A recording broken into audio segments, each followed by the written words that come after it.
Hello, a very warm good morning. It's a good afternoon, right?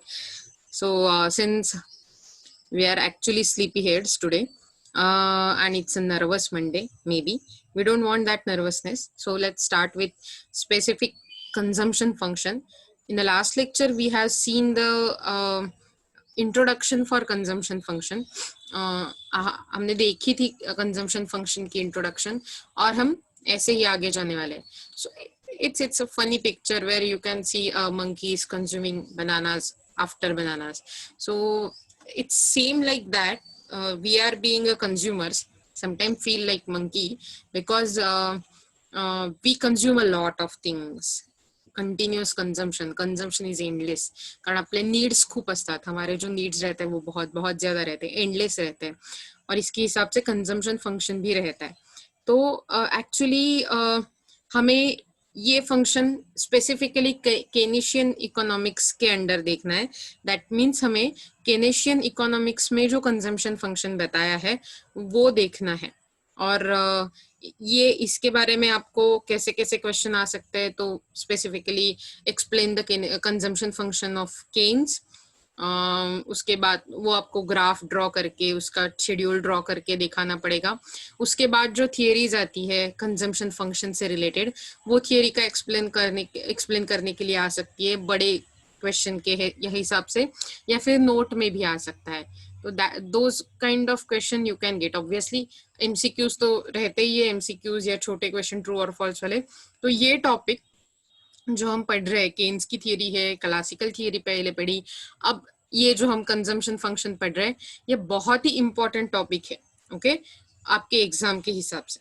Let's go further. What's a consumption function? हमने already ये actually video देखी थी I guess, लेकिन एक बार फिर से ट्राई करते हैं कि कंजम्पशन फंक्शन के बारे में हमें क्या एक्चुअली कहा गया है. पहले तो हम केनेशियन इकोनॉमिक्स देख रहे हैं, राइट? तो ऐसा माना जाता है कि Keynesian economics is the brightest economics और one of the brightest ideas of economics. और हम ये क्या है केनेशियन इकोनॉमिक्स, इसका थोड़ा सा इंट्रोडक्शन कर लेते हैं. Are you able to listen to me? मित्र मैत्रिणींनो, तुम्हाला माझा आवाज ऐकू येतोय का? तुम्हाला बोलावं लागेल बर का. वो येतोय. Yes, very good. आणि त्याप्रमाणे ही व्हिडिओ आपण चेक करूया. तुम्हाला माझी स्क्रीन पण दिसते?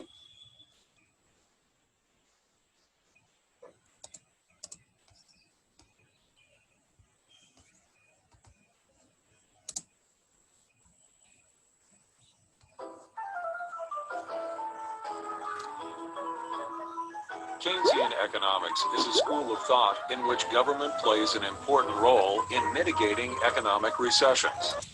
सो केनेशियन इकॉनॉमिक्स ही एक थॉट प्रोसेस आहे. याला जनरली इंग्लिश मध्ये किंवा जर आपण इकॉनॉमिक्स मध्ये इकॉनॉमिक्स पण नाही, कुठल्याही प्रकारच्या सोशल स्टडीज मध्ये त्याला स्कूल ऑफ थॉट्स असं म्हटलं जातं. म्हणजे एक पर्टिक्युलर विचारधारा किंवा एक पर्टिक्युलर थिंकिंग माइंड असलेली लोक, त्यांचा ग्रुप, त्याला स्कूल ऑफ थॉट असं म्हटलं जातं.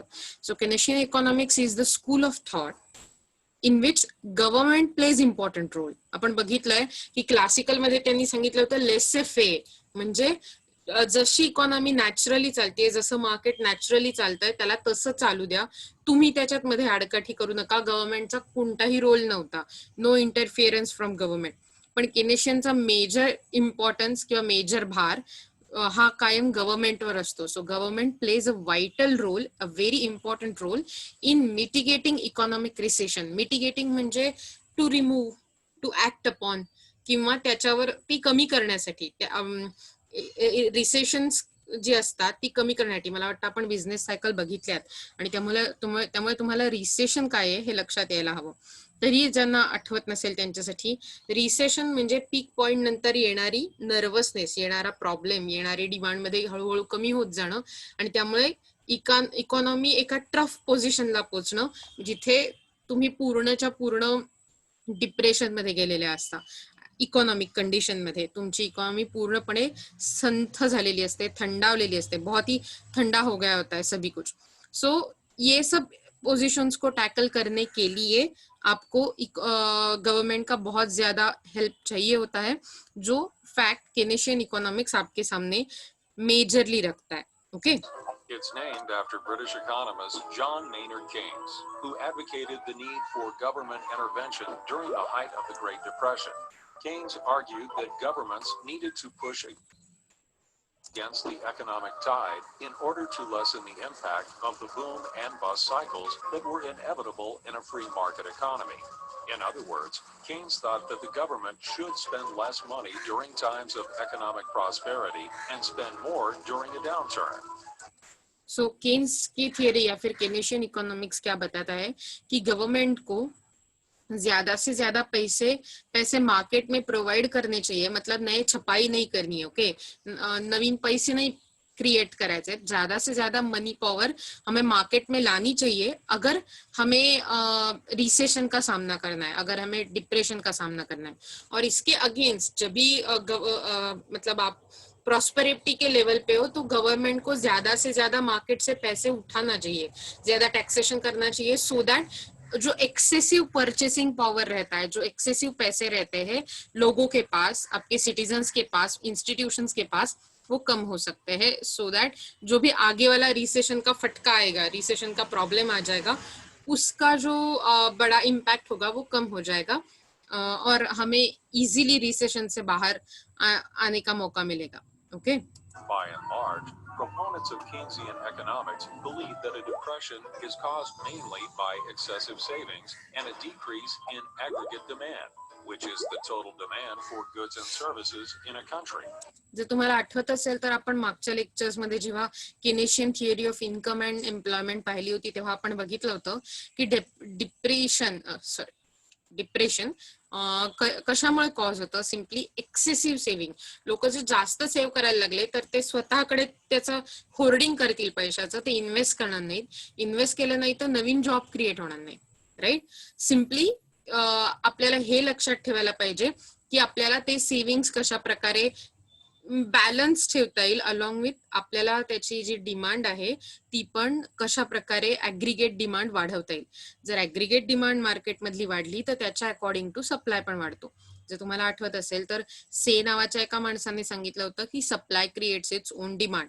बरोबर. हा होता क्लासिकल इकॉनॉमिस्ट. पण त्याला अगेन्स्ट म्हणून केन्सने सांगितलं demand creates its own supply. म्हणजे डिमांड जी आहे ती मार्केटमध्ये सप्लाय क्रिएट करेल. प्रोड्युसर्सना सांगेल की आता जास्त सप्लाय वाढवा, डिमांड वाढते. म्हणजे ऍग्रिगेट डिमांड मार्केटमधली वाढली तर तुमचा ऍग्रिगेट सप्लाय वाढेल. पण सप्लाय वाढवण्यासाठी तुम्हाला प्रोडक्शन वाढवायला लागेल. प्रोडक्शन वाढवण्यासाठी नवीन फॅक्टरीज सुरू करायला लागतील, नवीन प्लांट्स विकत घ्यायला लागतील, नवीन मशिनरी विकत घ्यायला लागेल आणि ते चालवण्यासाठी नव्या लोकांना नौकरी द्यायला लागतील, नोकऱ्या द्यायला लागतील, जॉब्स प्रोवाइड करायला लागतील. सो ये सब होने के कारण आपका एम्प्लॉयमेंट बढ़ जाएगा. और एम्प्लॉयमेंट जब बढ़ जाएगा तो सिंपली क्या हो जाएगा, उसके हिसाब से एम्प्लॉयमेंट के बाद आपका चलते चलते लोगों के पास फिर से पैसे पहुंच जाएंगे तो एग्रीगेट डिमांड बढ़ेगा. So that will be good cycle और अच्छे से साइकिल शुरू हो जाएगा. Okay that's what we have seen. और ऐसे एग्रीगेट डिमांड जो आपके total is a total demand for goods and services in the country. That's what we are seeing on our screen. Okay let's see further. The role of the government is to spend where necessary in order to stabilize the economy, whether it's by lowering interest rates or increasing governmental outlays. For example, the country of Investo America applies aspects of Keynesian economics to its fiscal and monetary policies. When Investo America's economy is in the midst of a boom period, lawmakers hike the tax rate, cut spending on social programs. सो असा विचार करा, जेव्हा तुमची economy बूमवर असते, बूमवर असणं म्हणजे progress करण्याची period आहे, तेव्हा तुम्हाला काय करायला लागतं, तेव्हा गव्हर्नमेंटला टॅक्सेस वाढवायला लागतात.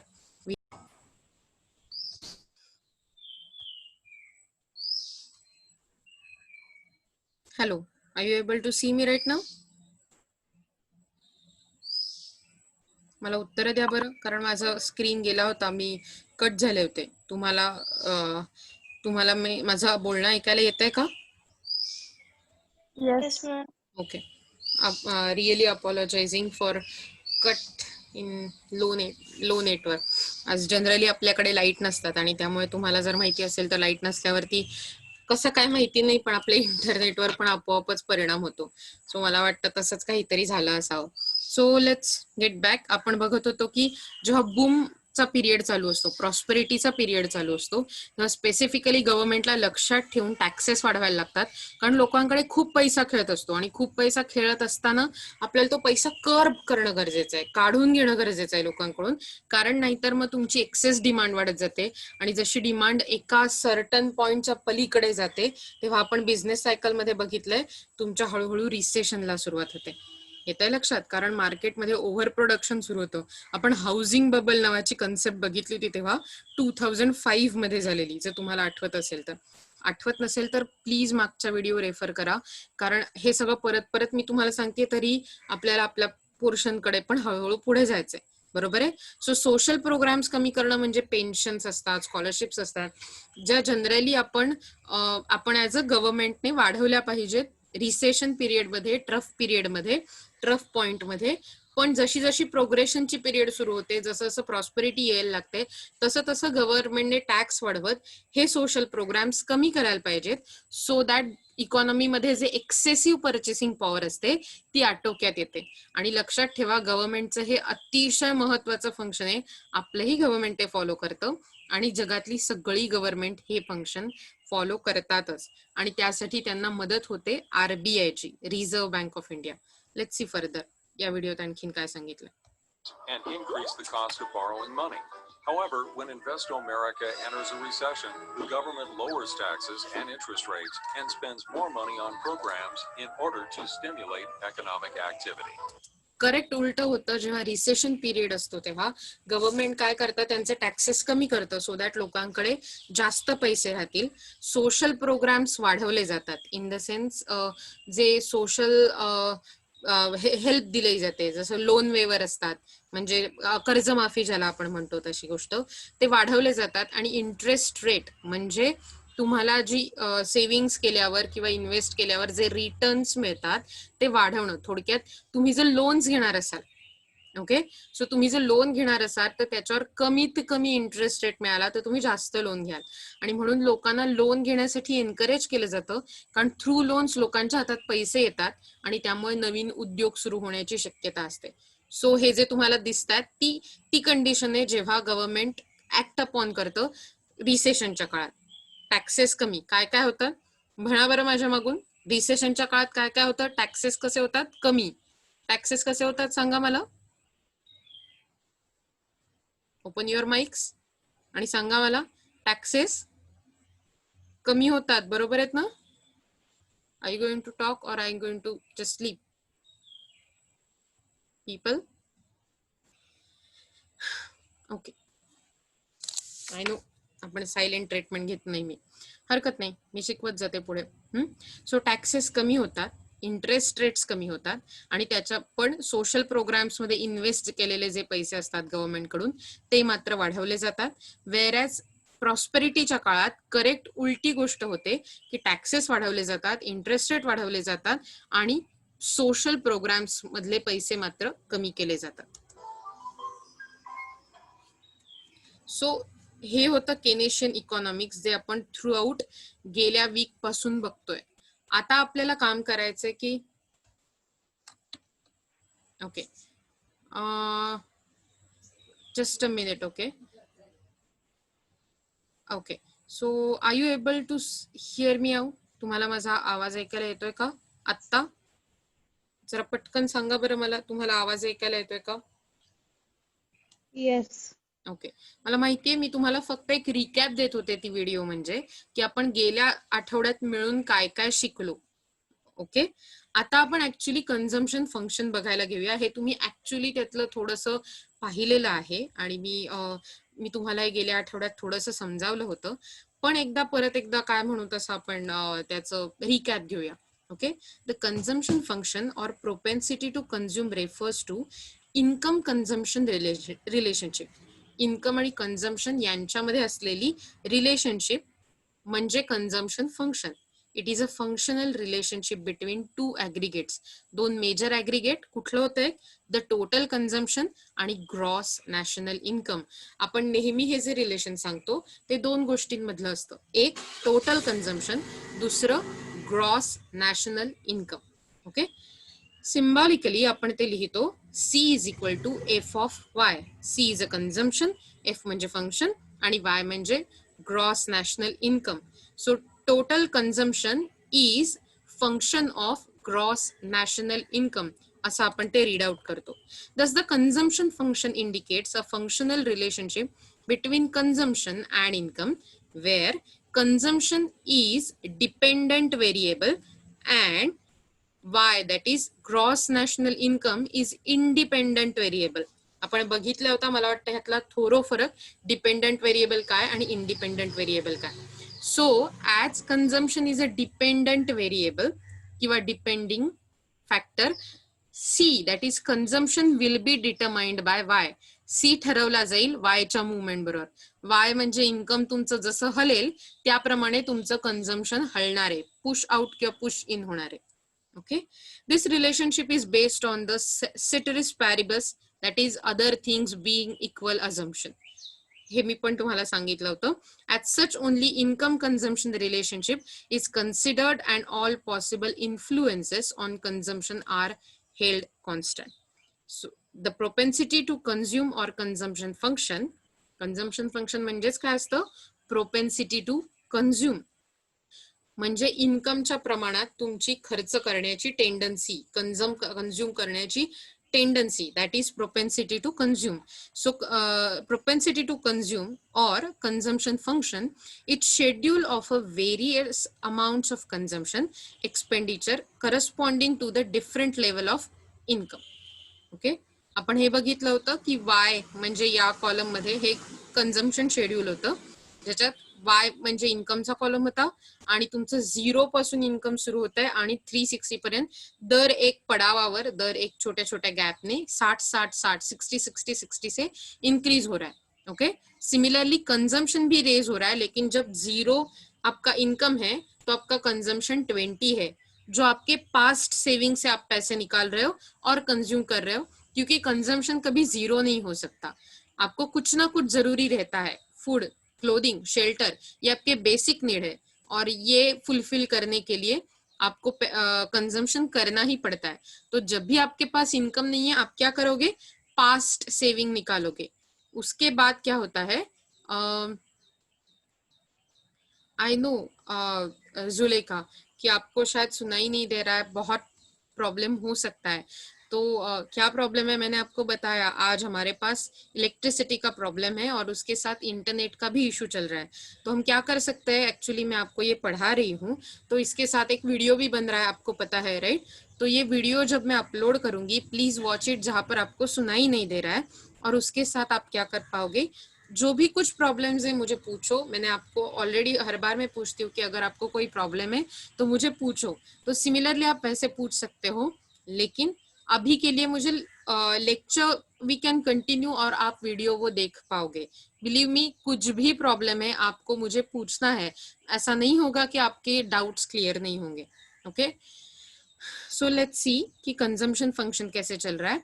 कि वो पहले हमारा इनकम दूसरे स्टेप पे 60 हो गया, लेकिन फिर भी हमारा कंजम्पशन फंक्शन तो 70 था, मतलब हमारा कंजम्पशन 70 था, तो हमारा इनकम कम है और कंजम्पशन ज्यादा, 10 से कंजम्पशन ज्यादा है. तो ये जो ज्यादा वाला 10 का कंजम्पशन है, वो कंजम्पशन हम कहाँ से करेंगे? पास्ट सेविंग से करेंगे. बाकी जो 60 है वो इनकम से यूज करेंगे. फिर उसके बाद क्या हुआ, इनकम हमारा 120 हो गया, मतलब 60 से बढ़ गया, लेकिन हमारा कंजम्पशन 120 रह गया. इसका मतलब आपका इनकम और कंजम्पशन इक्वालिटी पर है. ओके, मतलब वो एकदम से करेक्ट लेवल पे है, तो आपको अभी सेविंग्स यूज करने की जरूरत नहीं. उसके बाद क्या होता है, जब भी आपका इनकम 180 हो जाता है तो आपका कंजम्पशन हो जाता है 170, मतलब गैप आना शुरू हुआ. तो आपका इनकम ज्यादा है और कंजम्पशन कम, 10 का डिफरेंस है फिर भी 180 170 में. तो जो 10 रुपए बचते हैं वो आप क्या करोगे, सेव करोगे. सो नॉट 10 रुपए, अब ये करोड़ में हो सकता है, ये लाख्स में हो सकता है. तो सिंपली आप अब नया सेविंग शुरू कर दोगे और जैसे जैसे आप आगे देखते हो थोड़ी थोड़ी वो गैप बढ़ती जा रही है. सो 240 इनकम है तो आपका 220 कंजम्पशन है, मतलब 20 का गैप हुआ, तो वो 20 सेव करेंगे. उसके साथ क्या होता है, 300 का इनकम है तो 270 है, मतलब 30 का गैप हुआ. ओके, तो 30 सेव करेंगे वो. ऐसे करते करते हमारा सेविंग बढ़ जाता है. समझ में आ रहा है आपको ये शेड्यूल जो मैं बता रही हूँ? सो यही सब कुछ जो मैं अभी के लिए बोल रही थी वो हमने यहाँ पर लिखा था, हमने यही देखा था. मुझे पता है मैंने ये आपको पढ़ाया है, फिर भी अगर आपको पढ़ने के लिए एक बार मैं यहाँ पर देख रही हूँ रिवाइज करने के लिए. Okay, when income is generated in economy to the extent of rupees 60 crores, it is not sufficient to meet the consumption expenditure of the community, so that consumption expenditure is rupees 70 crores is still above the income amounting to rupees 60 crores, and that's why जो 70 और 60 के बीच में gap है 10 करोड़ का, वो gap है वो डिसेव्ड किया जाएगा. मतलब वो 10 करोड़ हम सेविंग से निकालेंगे और वहां पर खर्चा करेंगे. When both consumption expenditure and income level is 120 rupees crores, it is the basic consumption level. तो ये basic consumption level है जहां पर आपका income और consumption same level पे है. So 120 दोनों same है, इसको हम क्या बोलने वाले हैं, basic consumption level. समझ में आ रहा है मैं आपको क्या बोल रही हूँ?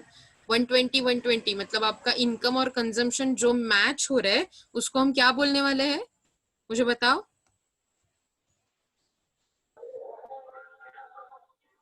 यस, बताओ मुझे कौन सी लेवल ये, बेसिक कंजम्पशन लेवल. या right. After this income is shown to increase by 60 crores but consumption by 50 crores. So जो ये 10 का गैप हो जाएगा वो हम सेव करेंगे. This implies a stable consumption function during a short run as assumed by Keynes.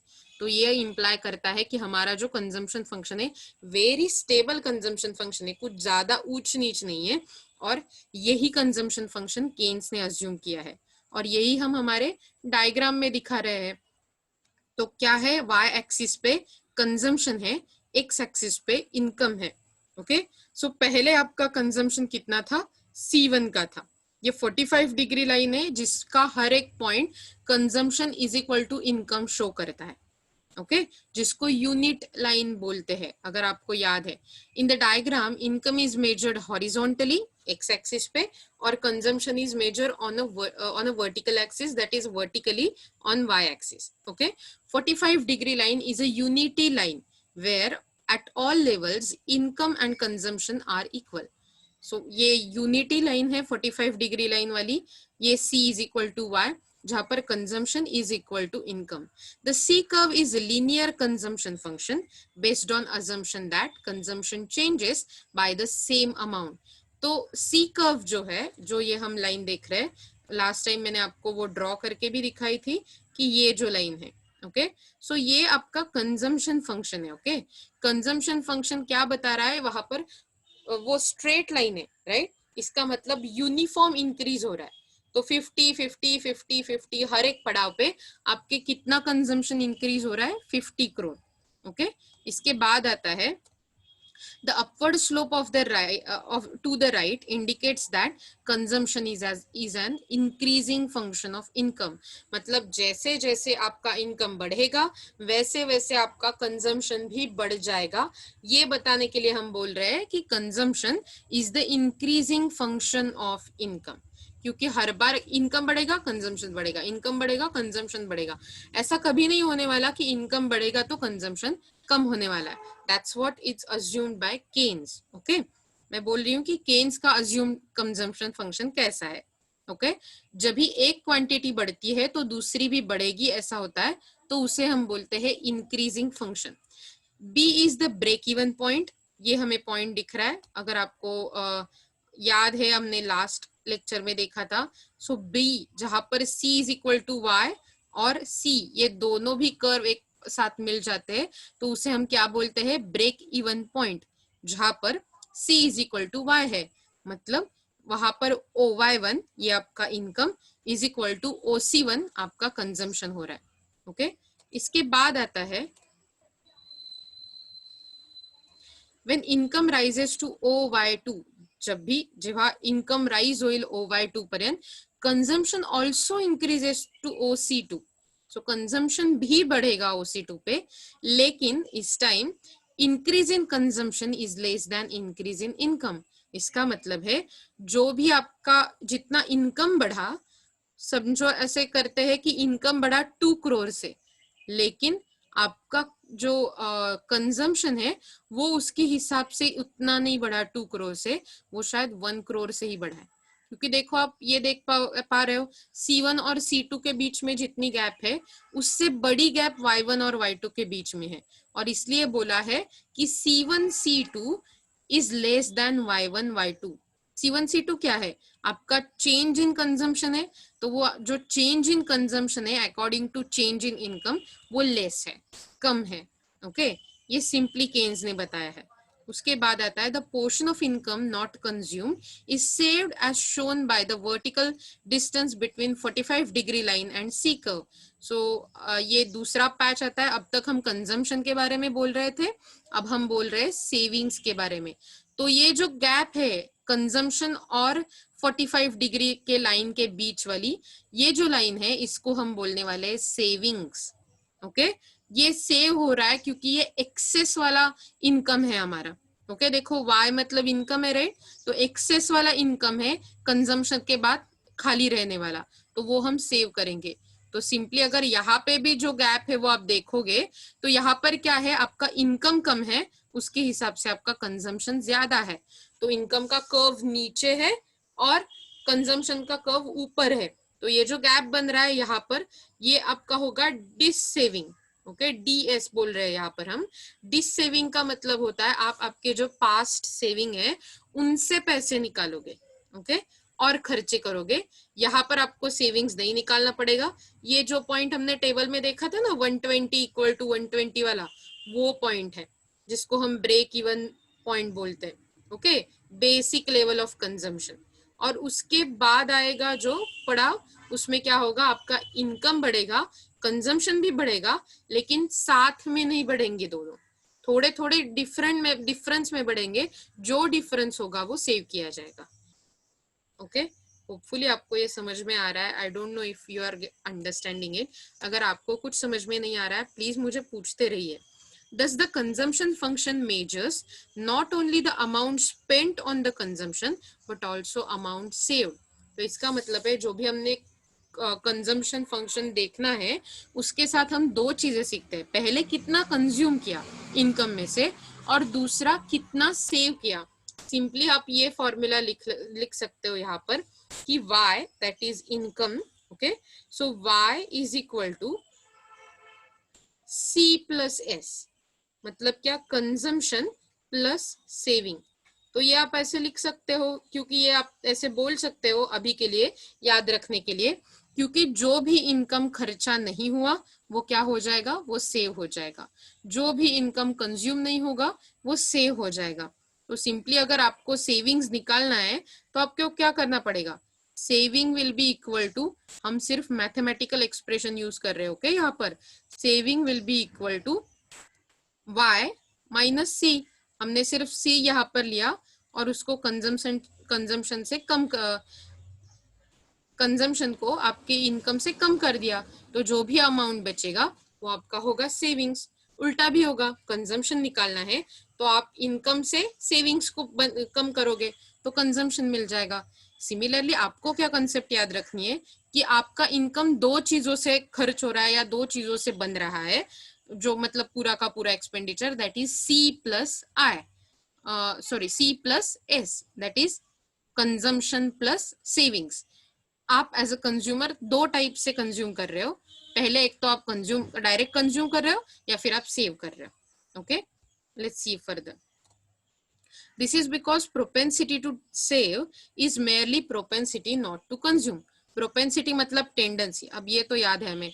So tendency, हमारी saving करने की जो टेंडेंसी है, इसका खाली मतलब क्या होता है कि हम जो कंज्यूम ना कर रहे हैं उसको सेविंग बोल रहे हैं। Okay, so propensity to consume is just propensity not to consume. Propensity, sorry मैंने कुछ गड़बड़ कर दिए, once again I'll repeat it. Okay, propensity to save means propensity not to consume. Okay, let's see. The 45-degree line may therefore be regarded as zero saving line. अगर आप 45 degree line पे, मतलब c is equal to y के line पे ही चल रहे हो, तो उसका मतलब है कि आप कुछ भी सेव नहीं कर रहे हो। सो उसको जीरो सेविंग लाइन भी बोलते हैं। आपके वो क्या बोलते हैं हम उसे, MCQs एंड ऑब्जेक्टिव्स के लिए शायद इंपॉर्टेंट रह सकता है ये। The shape and position of the C curve indicate the division of income between consumption and saving.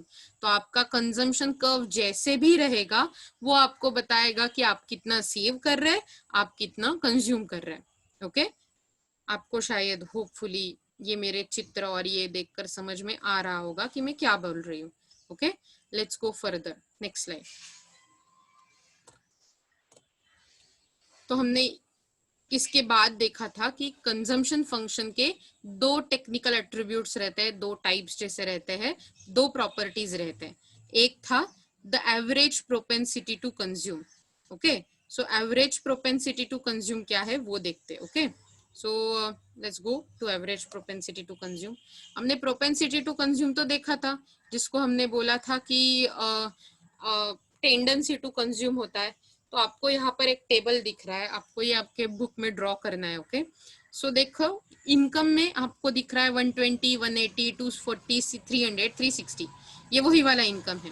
Okay, वही वाला चार्ट जो हमने देखा था पीछे। उसके बाद सेकेंड कॉलम में है कंजम्पशन, दैट इज सी, ये 120, 170, 220, 270, 320। आपको ऐसे रीड करना है, जब भी 120 इनकम है कंजम्पशन 120 है, so that is a break even point. उसके बाद 180 जब आपका इनकम है तो आपका कंजम्पशन हो गया 170। उसके बाद 240 जब आपका इनकम है तो आपका कंजम्पशन हो गया 220। ओके, थर्ड वाला कॉलम देखो, थर्ड वाला कॉलम है APC, that is average propensity to consume.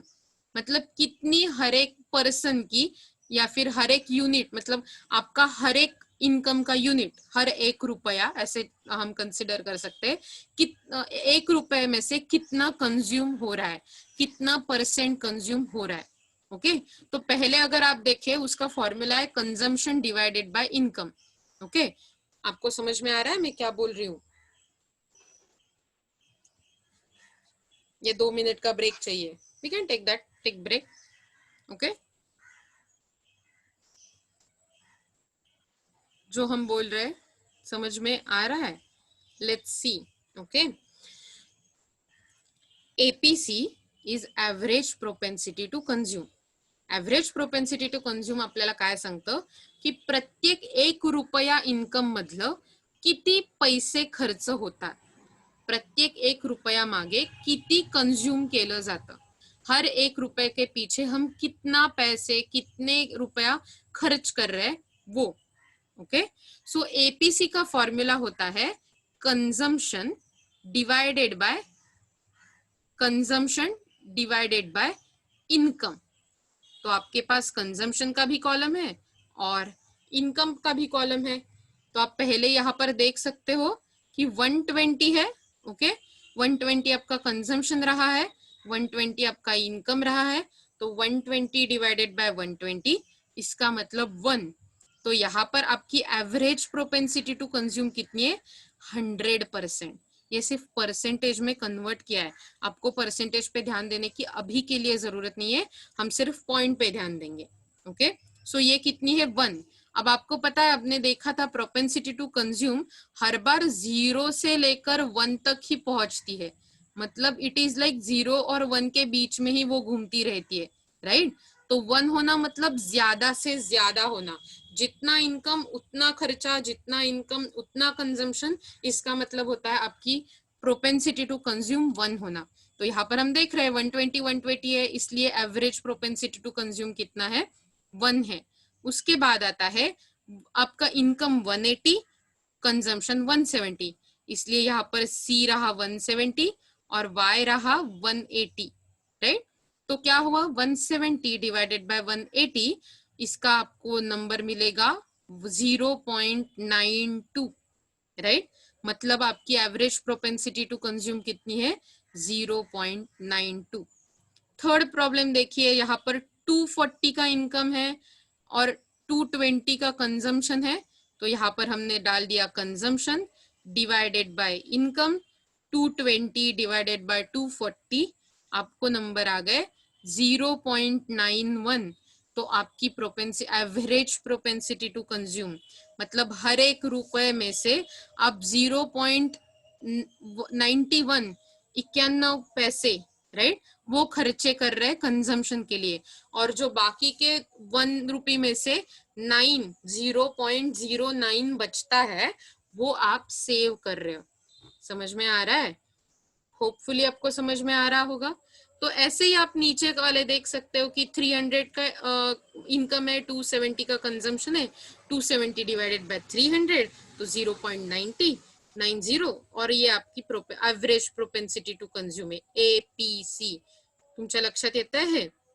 Okay, so simply काही गोष्टी, हे सगळं तर पुन्हा शिकणारच होत आपण, पण मला सांगा आपण, ओके जस्ट अ मिनिट, मला सांगा APC म्हणजे काय, तुम्हाला लक्षात आलं? APC म्हणजे काय सांगा मला. मी शेअरिंग बंद केलंय त्यामुळे तुम्हालाच आता बोलायचंय, काय जे बोलायचंय ते पटापट पटापट माईक उघडा आणि मला सांगा की APC म्हणजे काय.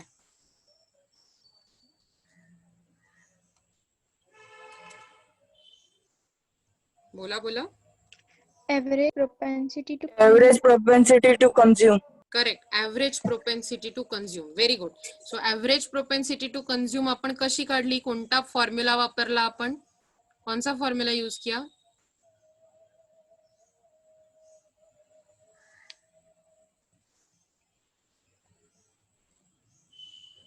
ओके, मेरे पास सिर्फ 1 मिनट बचा है, हमारी ये मीटिंग खत्म होने वाली है, तो हम क्या करेंगे, सिंपली ये मीटिंग खत्म होने के बाद फिर से शुरू करेंगे, फिर से यही मीटिंग को लॉग इन करेंगे.